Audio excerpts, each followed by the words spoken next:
இன்னொரு பக்கம் வந்து நம்ம சிஎஸ்கே ரசிகர்கள் எல்லாருக்குமே மிகப்பெரிய நடக்கும். நேற்றுக்கு சிஎஸ்கேவோட ஓஜி ஈவெண்ட்ன்றது நம்ம சேப்பாக்கில் கண்டக்ட் பண்ணியிருந்தாங்க.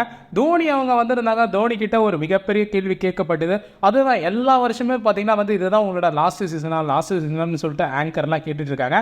இதுக்கு முன்னாள் ஆங்கராக இருந்தால் நம்மளோட சிவகார்த்திகேயன் நேற்றுக்கு ஈவெண்ட்டில் பார்த்தீங்கன்னா வந்து கலந்துக்கிட்டாரு.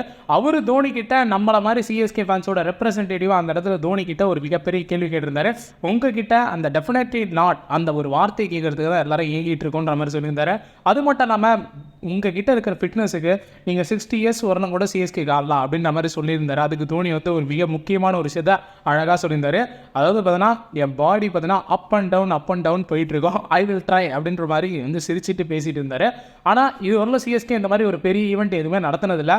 பட் இந்த மாதிரி ஒரு ஈவெண்ட்டை திடீர்னு நடத்துறதுக்கான காரணம் என்ன? ஒரே ஒரு காரணம் தான், இதுதான் தோனி அவர்களோட அந்த லாஸ்ட் சீசனாக இருக்க போது. இதுக்கு மேலே தோனி அவங்க பார்த்தீங்கன்னா சிஎஸ்கே டீமில் இருக்க போகிறது இல்லை. ஏன்னா நீங்கள் இந்த வருஷம் சிஎஸ்கேவோட பிளேயிங் 11 எடுத்து பார்த்தீங்கன்னாலே தெரியும், தோனி வந்து ஒரு பொருத்தாத ஒரு பிளேயராக தான் வந்து பிளேயிங் 11 இருக்குது. ஏன்னா இப்போ தோனியோட ஸ்பாட் வந்து போன வருஷம் சிஎஸ்கேக்கு ஏன் ரொம்ப முக்கியம்னு கேட்டிங்கன்னா, அந்த வன்ஷ் பேடியை தவிர சிஎஸ்கேல யாருமே விக்கெட் கீப்பர் பேட்ஸ்மேன் கிடையாது. தோனி ஒரு ஆள் மட்டும் தான். அவருக்கு பேக்கப் பார்த்தீங்கன்னா அந்த வன்ஷ் பேடின்ற ஒரே ஒரு பிளேயர் மட்டும் தான்.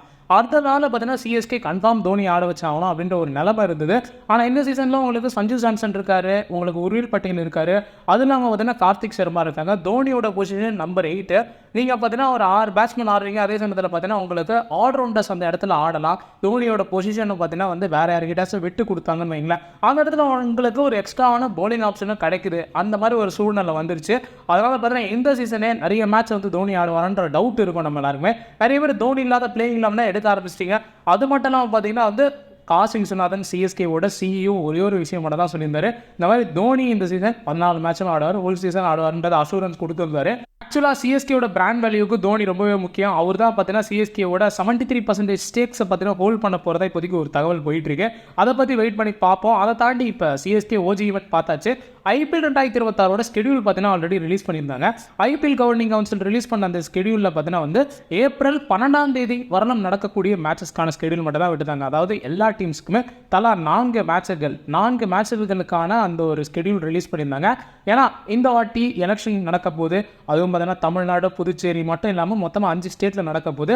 அந்த மாதிரி நடக்கிறதுனால எலெக்ஷன் டேட் அனௌன்ஸ் பண்ணுற வரணும் பார்த்தீங்கன்னா நம்ம பிளேயிங் அந்த ஒரு கண்டிஷன்லாம் பார்த்தீங்கன்னா ஃபிக்ஸ் பண்ணாமல் இருக்கலான்ற மாதிரி பார்த்தீங்கன்னா வந்து ஐபிஎல் கவர்னிங் கவுன்சில் ஒரு முடிவு எடுத்திருந்தாங்க. அதனால இப்போ எலெக்ஷன் டேட் பார்த்தீங்கன்னா ESCA, அதாவது பார்த்தீங்கன்னா எலெக்ஷன் கமிஷன் ஆஃப் இந்தியா, அவங்க பார்த்தீங்கன்னா அஃபிஷியலாக அறிவிச்சிட்டாங்க. 23 தமிழ்நாட்டில் நடக்க போது. அதே மாதிரி வேறு ஸ்டேட்டில் அண்ட் May 4 பார்த்தீங்கன்னா தமிழ்நாடு புதுச்சேரியில் வந்து ரிசல்ட் இருக்க போது. மற்ற ஸ்டேட்லையுமே அதுக்கேற்ற டேட்ஸ் வந்து அனௌன்ஸ் பண்ணிட்டாங்க. ஸோ இந்த டைமில் கரெக்டாக அந்த ஒரு ஸ்கெடியூல் ரெடி பண்ணிட்டாங்க ஐபிஎல் கவர்னிங் கவுன்சில். இப்போ எல்லா டீம்ஸுமே தகவலும் அனுப்பியாச்சு. அதாவது பார்த்தீங்கன்னா ரெடியாக இருங்க.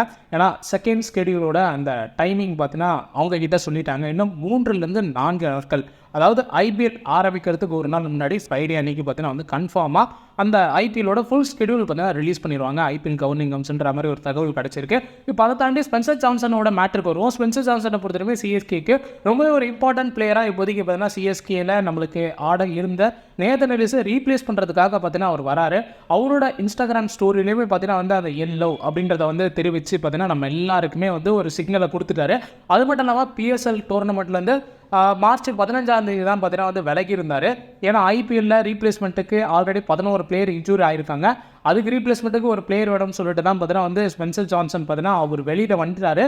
சிஎஸ்கே ஸ்ட்ரெயிட்டாகவே பார்த்தீங்கன்னா ஆஸ்திரேலியன்னு சொல்லிட்டு அவர் அப்ரோச் பண்ணியிருக்காங்க. பட் இப்போ சிஎஸ்கேல இருக்க பெரிய பிரச்சனைனா ஆல்ரெடி பார்த்தீங்கன்னா குர்ஜப்ரீத் சிங் ஒரு left arm fast bowler, Khaleel Ahmed ஒரு லெஃப்ட் ஆர்ம் ஃபாஸ்ட் பவுலர், அது இல்லாமல் பார்த்தீங்கன்னா உங்களுக்கு முகேஷ் சௌத்ரி வேறு ஒரு லெஃப்ட் ஆர்ம் ஃபாஸ்ட் பவுலர். அதை தாண்டி இப்போ ஸ்பென்சர் ஜான்சனும் வராரு. பட் இவர் கொஞ்சம் 150+ வந்து கிளாக் பண்ணக்கூடிய பவுலர், அடி வாங்கக்கூடிய ஒரு பவுலர் தான்.